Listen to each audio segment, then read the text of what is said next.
A warm welcome to all my healthy friends out there. This is Wellness Talk. And of course, I am George Batista, your host and your wellness advocate. So glad you guys could be with me this week. This week, we're going to be talking a little bit about anxiety, something that I've dealt with when I was a kid. And I'll go through my experiences as well, as far as what I went through. Very messy times when I was a kid, but a lot of people are dealing with anxiety these days. Mental health is actually, such a huge problem, especially after the pandemic. And I think the pandemic really exacerbated everything, especially the way things were handled. There was a lot of panic, there was a lot of fear that really shouldn't have been for the most part. Okay. But and a lot of people are still dealing with anxiety and panic disorder. Now, again, mental health issues and that type of thing coming out of the pandemic. So I wanted to address some of that as far as not only some of the studies and statistics, as you know, we always kind of do a little bit of both here. We talk about studies, we talk about statistics, but we also talk about experience. So I like to bring both to this show just to kind of give you different views. So we're going to talk about a little bit of the studies and stuff like that when it comes to anxiety. Then I'm going to talk about also my experiences and how I dealt with it. And then different things that we can do. Because again, also, this show is also about solutions, right? We're very, very solution oriented on this show. And because again, I want to bring you guys as much value. And I also want to show you, hey, look, this is what I did. And this is what you can do. And then you can take that information and, if it works for you, great. Or if not, you can pass it along to someone else. So, what we're going to be doing today, it's actually going to be from a few articles. The first one is from Wellness Resources, and it's not a new article necessarily, but it's definitely relevant to this. And it's taming anxiety requires healthy brain mitochondrial function. So you would ask me, okay, what does mitochondria have to do with anxiety? It has a lot to do with it, and we're going to go through it in this article because healthy mitochondria is probably one of the most, or at least, top two or three things as far as keeping yourself and keep not only keeping yourself alive, but just keeping yourself healthy and just having, just good general health. Mitochondria is extremely important. People don't realize how important it actually is. So we'll talk about that. And there's some really good stuff in there. And also, there's a lot of nutrition that comes along with it. So, on this article, we'll talk about the nutrients that are very important in dealing with, mental health, stress, anxiety, all that type of stuff. Then from there, we will talk about 5 creative ways to bring meditation and mindfulness into your life. So this is a good one also. And a lot of people say, of course, oh, meditation, I don't want to meditate. And a lot of people don't want to meditate, and I get that. This is just a tool that you can use if you want. Okay, but there are a lot of people who do meditate and they find it helps them. So these are easy ways, easy things you can do. You don't have to be sitting there and meditating for an hour, that type of thing. These are just some simple strategies that you can use to be more reflective, to be, to bring a little more calmness to your life. And meditation can come in many, many forms. It doesn't have to be sitting there in the middle of the room with your with your hands on your lap, with your eyes closed. There's many different ways people can meditate. So we're going to talk about, some of the quick, easy things that you guys can do as far as, just general meditation.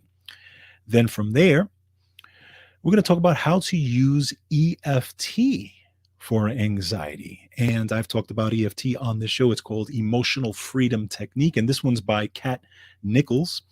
And this is pretty new, actually. And again, for those of you who are new to the show or haven't seen my past shows when I've talked about EFT, I actually had one of the premier practitioners of the EFT program on this show. Her name is Julie Schiffman, and she's got a very successful YouTube channel. So I would suggest you check her out if you're really interested in taking a look at EFT. But basically, again, emotional freedom technique and or tapping is a way to calm anxiety. It actually has been shown in many, many studies to even help you with pain management, all types of psychological, mental support, even physical support. So we're going to go over some studies on exactly why it's so good, and it's just getting more and more prominence as time goes along.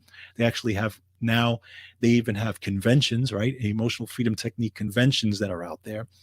And it's really, really becoming, very, very popular. The science on it is huge right now. And So I'm going to talk a little bit about it. And again, this is something that I've used when I've dealt with anxiety or stress, even just a stressful situation. So I definitely suggest, you guys can, take a look at that as you wish. And then from there, we're going to talk about yoga. And another thing you guys can use, again, another tool in your toolbox. Yoga is shown to improve anxiety. Studies show this is brand new information. This is from Langone Health. This is NYU School of Medicine. So they're going to talk about a study regarding yoga, and it was yoga versus two other therapies and how the actual study went when they actually went over the results and how yoga fared in this study. So I think you'll find that of interest to those of you who are very interested in yoga, or if you've always wanted to try it, but you don't know how to get started. We'll talk about that as well. Again, I'll talk about my experiences with it. And so I think you'll find a lot, I think you guys will get a lot out of this show, especially, again, those of you who are dealing with, mental health issues, anxiety. Again, this is not a cure or anything like that. I'm just giving you suggestions. I'm giving you tools and things that you can check out for yourself, try, but also see that there is a science behind it. Again, that's what we do on this show. There's many ways. I mean, there's so many ways to deal with anxiety and depression and just mental health, issues and things like that. So there's not really one way, and actually you can use many ways, right? There's so many different ways. You don't have to just pick one. You can do it in so many different ways. So, but again, these are just some tips and tools, hopefully that you guys can find valuable. Okay.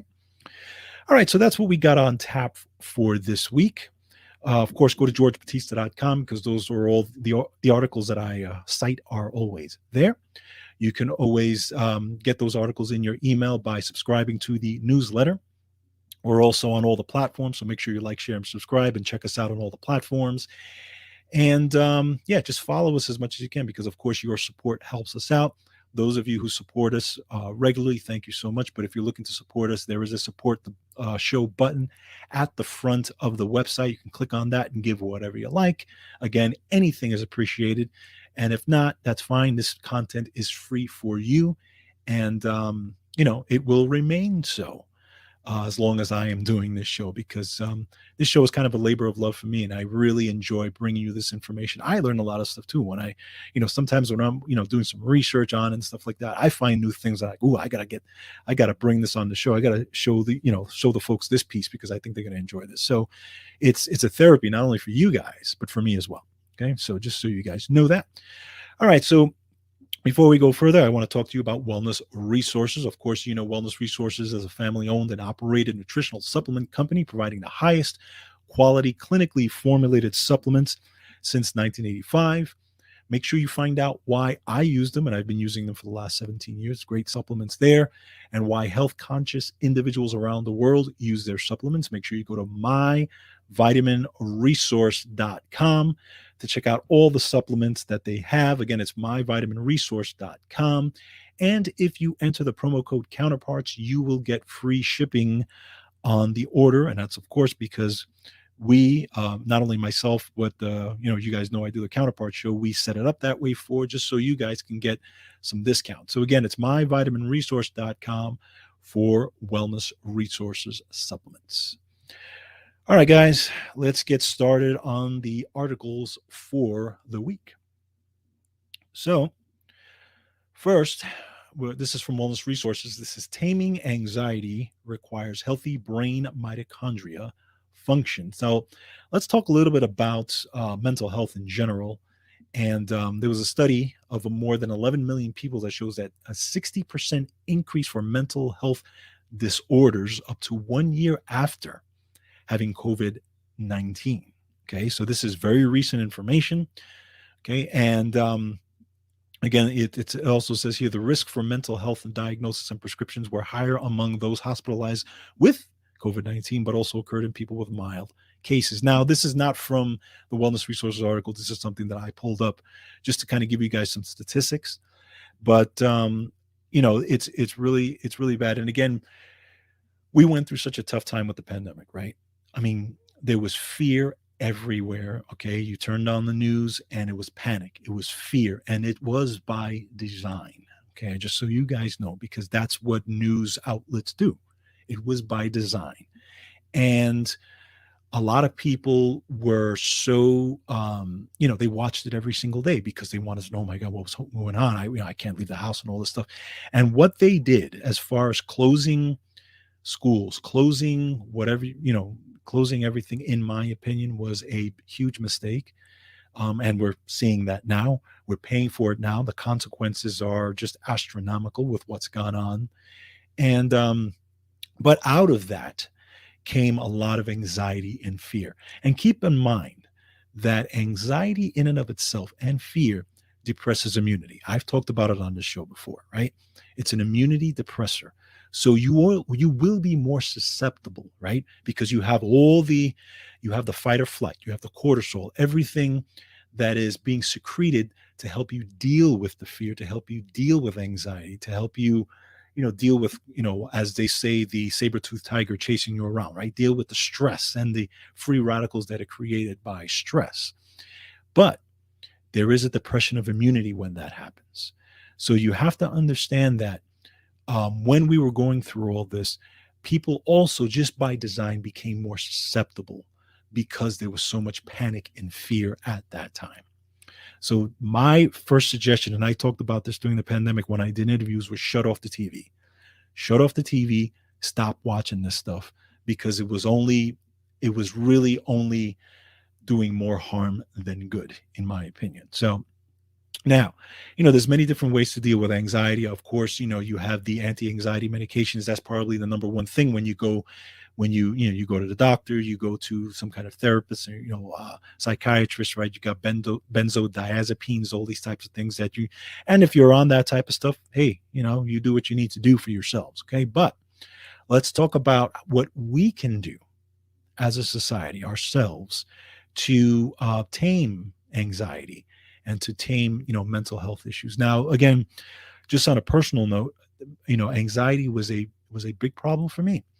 I talked about on this show that my parents went through a messy divorce when I was about 7 or 8 years old. Music helped me a lot at that time. But when I was probably in my early teens, my preteen years, I went through this big bout of anxiety. I was getting panic attacks. I thought I was going to die.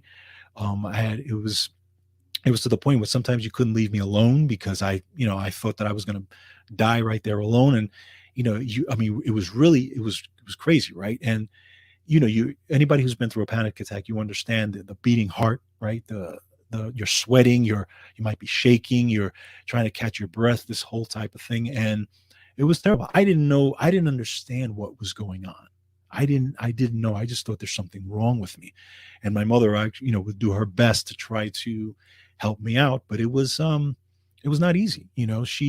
She was trying to help me out the best that she could, but she didn't also understand it, because I don't think she kind of put two and two together as far as what we went through regarding my parents' divorce, very messy divorce and all that type of stuff. And I was the type of person that held everything in. I didn't like to talk about it. I was very introverted and I held all this stuff in. So it had to come out some way. I ended up actually going to therapy for a while, talk therapy, cognitive behavioral therapy, which we're going to talk about a little bit later. And one of the things that the therapist told me was, you got to get it out. You got to get it out. And during my teenage years, this is when I really I got into sports. I got into martial arts. I got into playing baseball. Then in my early 20s, I got into bodybuilding, and doing all these things helped me cope. It was also a coping mechanism. And I was thankful that I was able to get into that stuff, because um, it helped me cope with all that, but it also made me a lot healthier as far as just structurally, right? I was bodybuilding, I was feeling good, even though I was eating terrible, but I looked good, you know. So, but I started to find ways down the line to figure out how to deal with these anxiety attacks and just my mental stress at that point. But I did connect it eventually to what I went through as a kid and how I held everything in. So again, those of you who understand that, have been through that type of thing, you understand the damage that can happen, especially when you have a young child who goes through a messy divorce and the parents just don't know how to shield the child from it. It's very difficult. It's a very difficult thing. So anyway, that's just my 2 cents on it, things that I went through, but I was able to deal with it as I got older. Like I said, I took responsibility for myself and it got better. It got better to the point where I really wasn't dealing with it anymore as I got older. So, I was thankful that I was able to figure that out. So let's talk about it here. Anyway, as far as mitochondrial stress and mitochondria and how important it is for mental health. Now, recent findings show that healthy mitochondrial function is the fundamental energetic backbone of how your brain manages mood and anxiousness. Okay, healthy mood requires healthy mitochondria. So obviously, again, after the pandemic and that type of thing, mitochondrial disorders have exploded. Even before that, in the past decades, they've exploded. It was an estimated 18% of the population, nearly 1 out of 5 individuals, is affected by anxiety. Okay, so when you have a mitochondrial breakdown, okay, you can end up with fatigue, lungs, immune problems. Okay, you can have blood sugar problems, obesity problems, adrenal problems, premature aging, wrinkles, hair loss, all these types of things, right? All tissues in the body except red blood cells are rich in mitochondria, especially the brain. So now let's talk about the brain's energy demands and survival, because in order to run your brain and have healthy brain mitochondria, it is metabolically expensive for your body because there's a lot of energy that it requires. Okay. So your brain is one of the most metabolically active organs in the body. Only the heart and kidneys surpass the brain's energy budget or expenditure. So the average adult brain weighs about 3 pounds, but consumes 20% of your oxygen and 25% of the glucose intake. Okay, keep that in mind.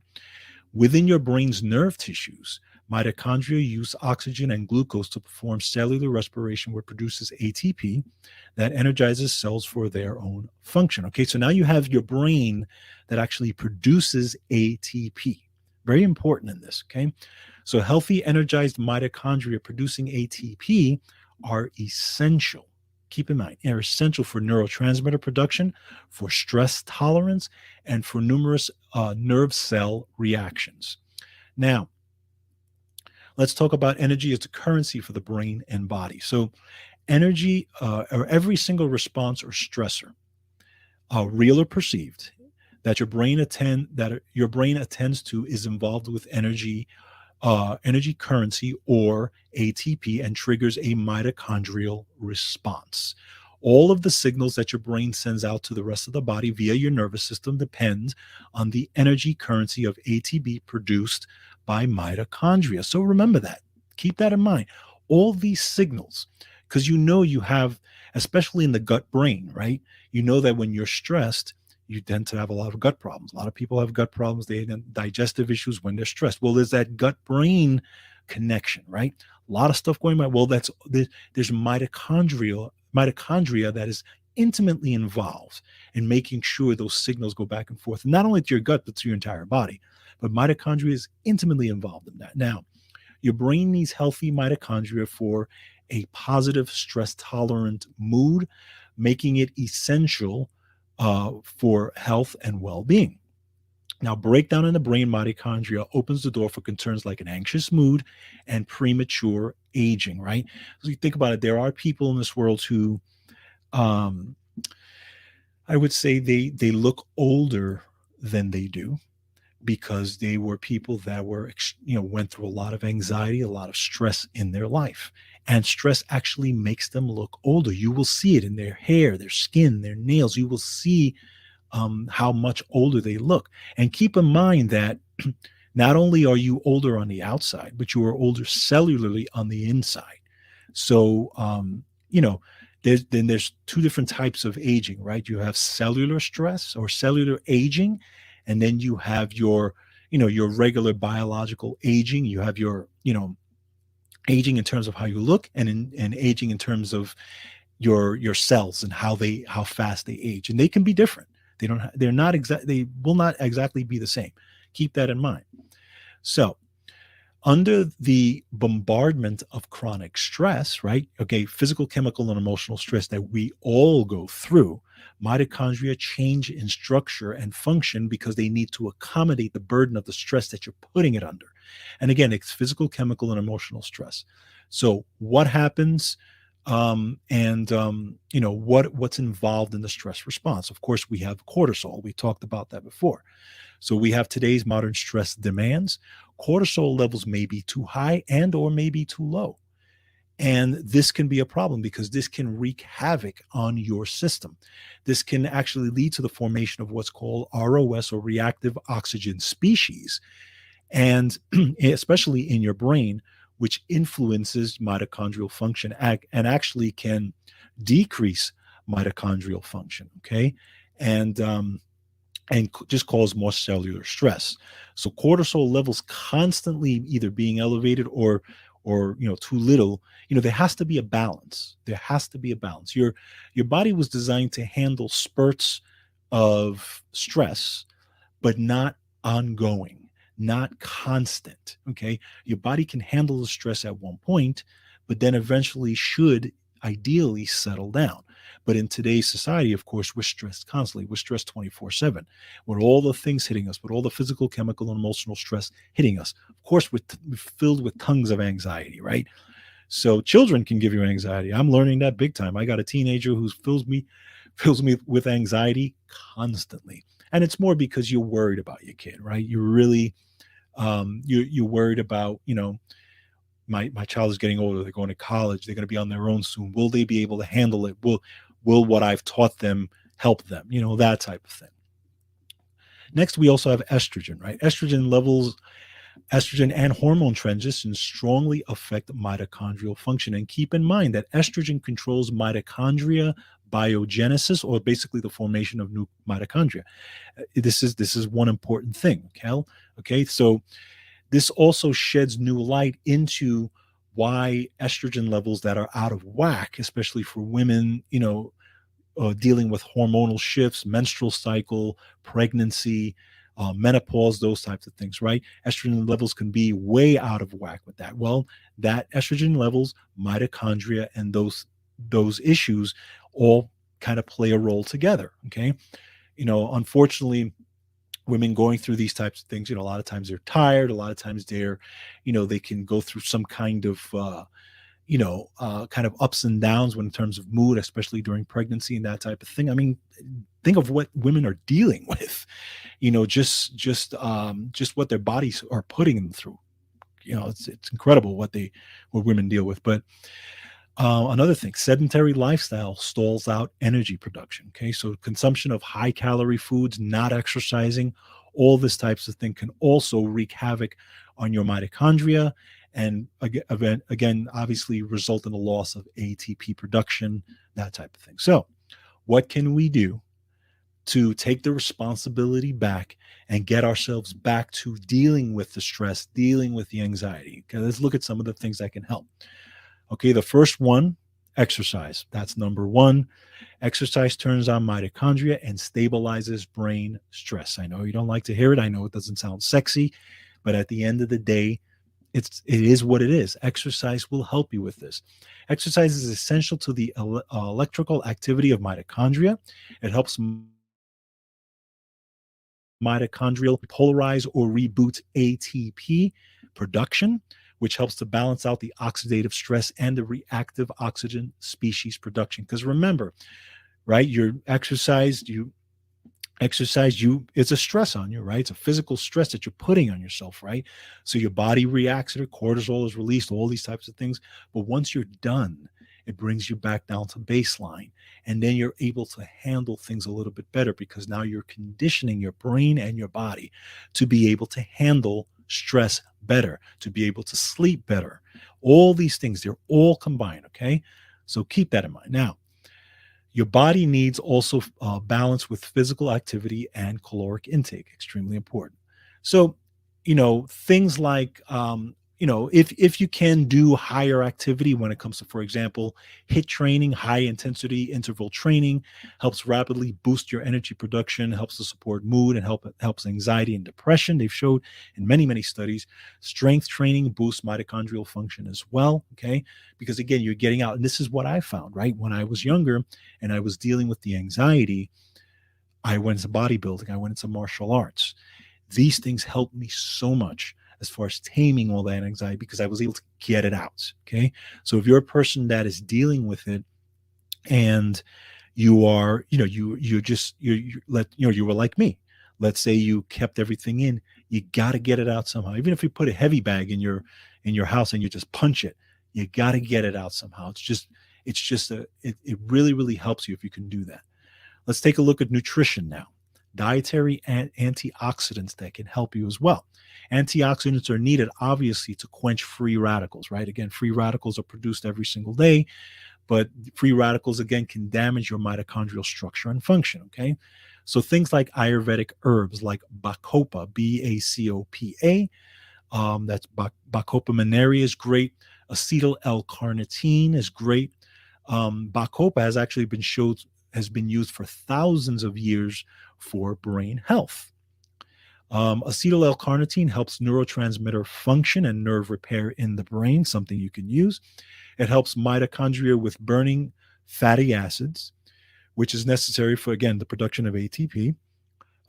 It also quenches free radicals and also, the free radicals that are caused by the acute stress that the brain goes through, right? So it helps with that. Let's look at some other stuff. Coenzyme Q10, PQQ is great. B vitamins. B vitamins are really, really key here because B vitamins also work together with your adrenal glands, right? So they help with stress, especially B1, B2, and B3. Magnesium. Magnesium is probably one of the biggest ones. Also, things like lipoic acid, N-acetylcysteine, fisetin, grapeseed extract, all these types of antioxidants. Vitamin C, actually, vitamin C is another thing, helps with adrenals as well, helps to tame the ROS, helps to bring down all the inflammation, helps you be able to deal with all the stress that you're, again, if you're having panic attacks, all that stress, taking in the antioxidants help to bring that stress down, help your body handle it much better. Magnesium glycinate, one of the big ones, is very, very good. I would suggest if you guys want to take a look at a supplement from Wellness Resources, of course, one of the things to use is called Relax Mag. Relax Mag, again, it's magnesium glycinate, fantastic. You can take it during the day. It's not going to make you sleepy, but it will help kind of calm you. But you can also take it in the evening to help with sleep. But it's a great, great supplement for people with anxiety. So it's one of the things that I would suggest. Some other stuff, adaptogens like ashwagandha, holy basil, rhodiola, all these things are great for stress and anxiety to help support you guys, if you're dealing with this stuff. So just some quick tips on this as far as, but again, at the end of the day, mitochondrial function is extremely important with this. So you really have to understand. And I think the exercise and nutrition are really going to be key to this. So really take a look at that. If you can, again, the exercise could be walking, doesn't have to be high intensity stuff. If walking is good for you, do it. But get the nutrition in, get the walking in, get some kind of exercise. This will help you support your anxiety in general and, help you, deal with things better. All right, next, let's take a look at meditation now. This is another solution that you guys can take a look at. Again, for those of you who may have been on the fence, may want to look at, trying meditation. This is 5 creative ways to bring more meditation and mindfulness to your life. And by the way, May is National Meditation Month. Thought you probably didn't know that. So let's take a look at some facts about meditation before we go further. In 2012, the number of people practicing meditation tripled. Okay, no wonder, because we're in a stressful society, right? It's a global practice. According to the statistics, around 200 to 500 million people in the world practice it. The meditation industry is valued at about $4.5 trillion. Meditation, there's studies that talks about meditation that helps to reduce blood pressure and support blood pressure health. Meditation also spurs nitric oxide in the human brain, which helps also to reduce blood pressure. Meditation has been shown to help with addiction. According to several publications like Addiction Research, meditation helps people overcome their struggle with addiction and substance abuse. So let's take a quick look at 5 ways to practice meditation. And again, doesn't have to be the formal meditation that a lot of people, talk about, right? The first one is do a tea meditation. That's TEA meditation. So if you're a tea drinker, next time you cozy up with your favorite beverage, transform it into a special meditative experience. Okay. Just, take some, make some tea with hot water, get the steam, kind of, get that steam in your face, the hot, the steam that comes up, as far as in your face, igniting all your senses, and sip your tea mindfully, sip it slowly. Don't be in a rush, and just do a step by step. Just drink some tea, just quiet, drinking tea. They talk about, it's interesting, a tea meditation. Very simple thing, but, they say it can be helpful. Number 2, book a wellness or yoga retreat. Again, there's many places you can do it. Find a wellness retreat, yoga retreat, book it for a weekend.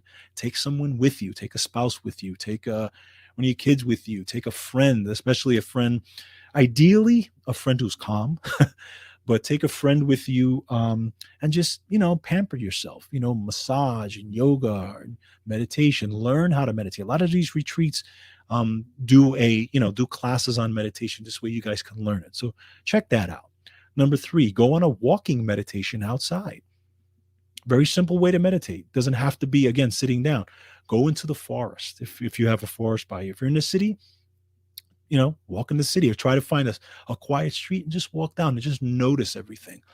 The key to this is noticing things. The key to this is just, be mindful of what's going on. If you're in a quiet space, listen. Don't walk with headphones and listening to blasting music. I know sometimes that can be helpful, but try to not do that and just try to listen to the outside, listening to birds, be in the park, walk around the park, listen to birds, listen to all the sounds of the park.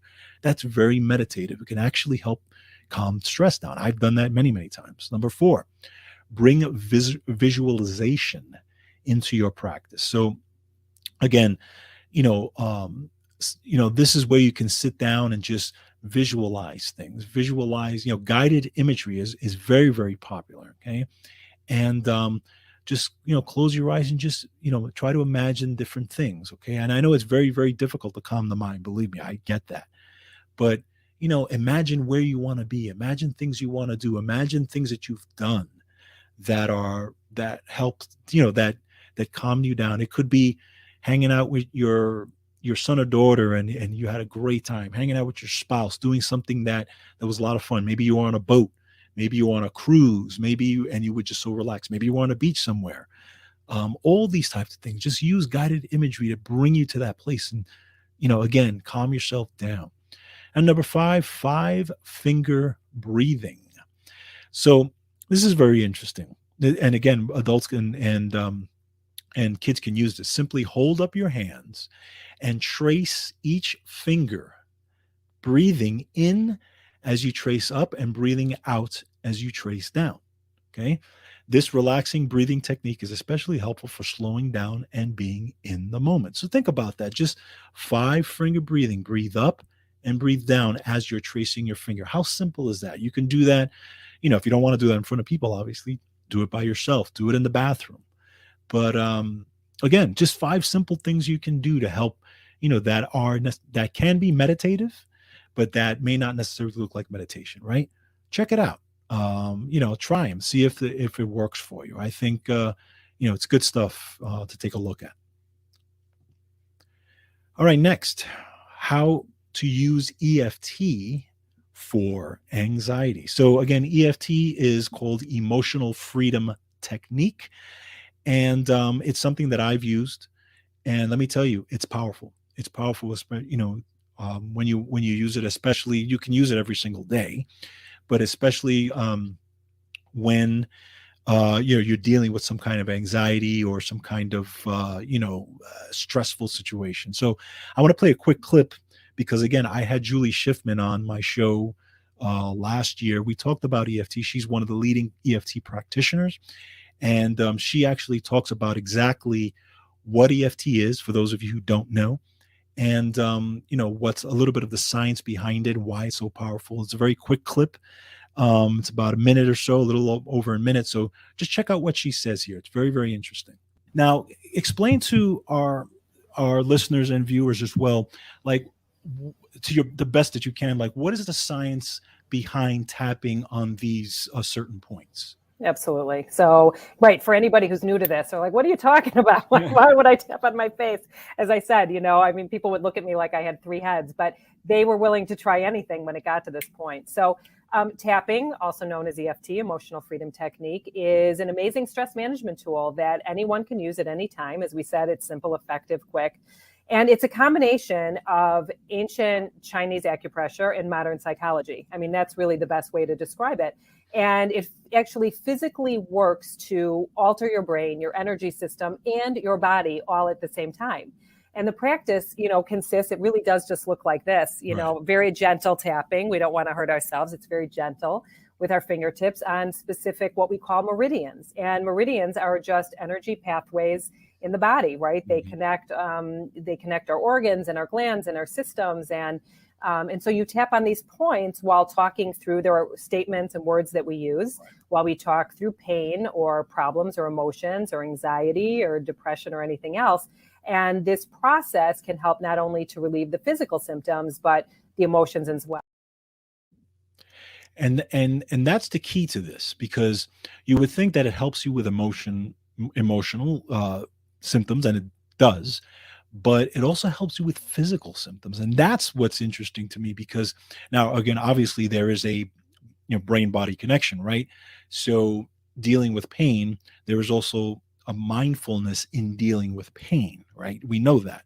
But I didn't realize how effective with this. There's been times where I had a headache from a stressful situation or whatever, or from my back or from my neck, right? Because we know that my back and my neck are not exactly in the best of shape. But tapping has actually helped me out dealing with that.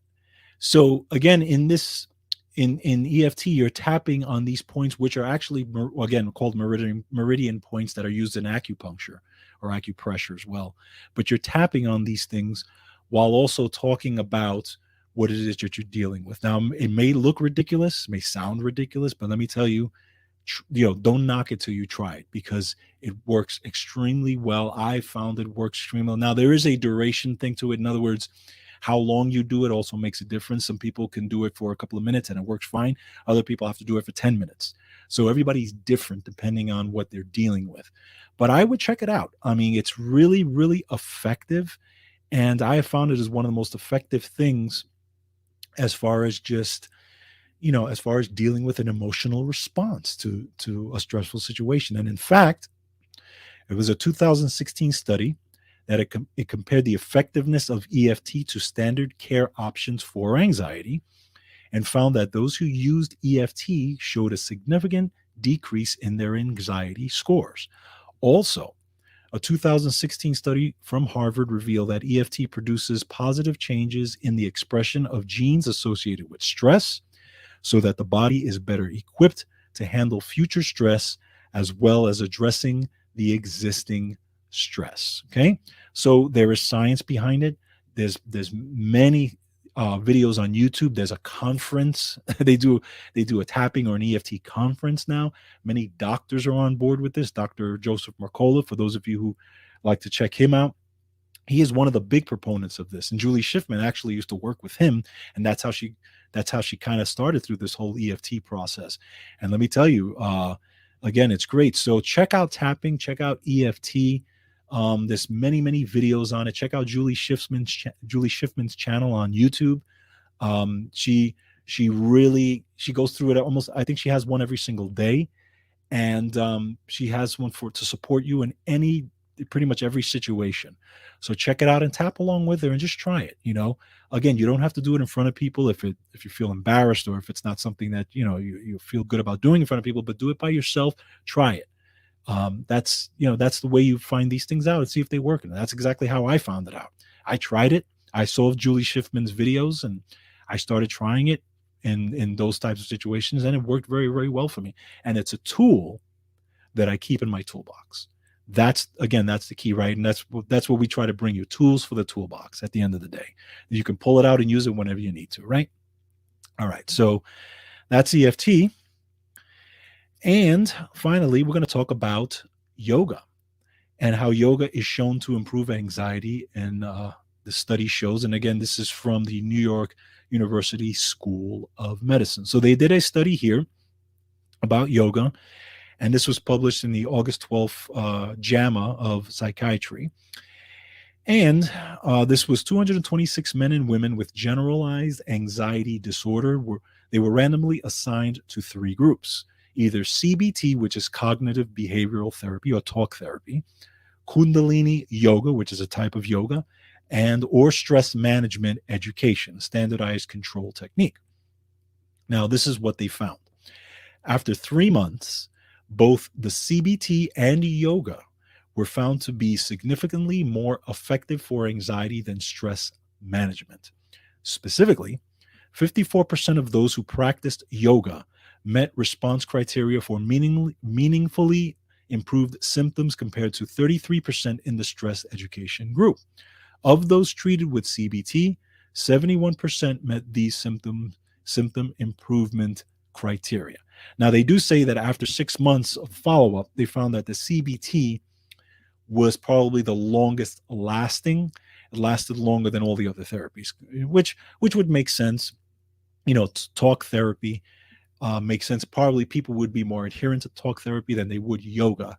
But why not do both, right? Why not do talk therapy and yoga, right? I mean, it's that's just a double whammy to help you deal with stress. But yoga is very, very effective.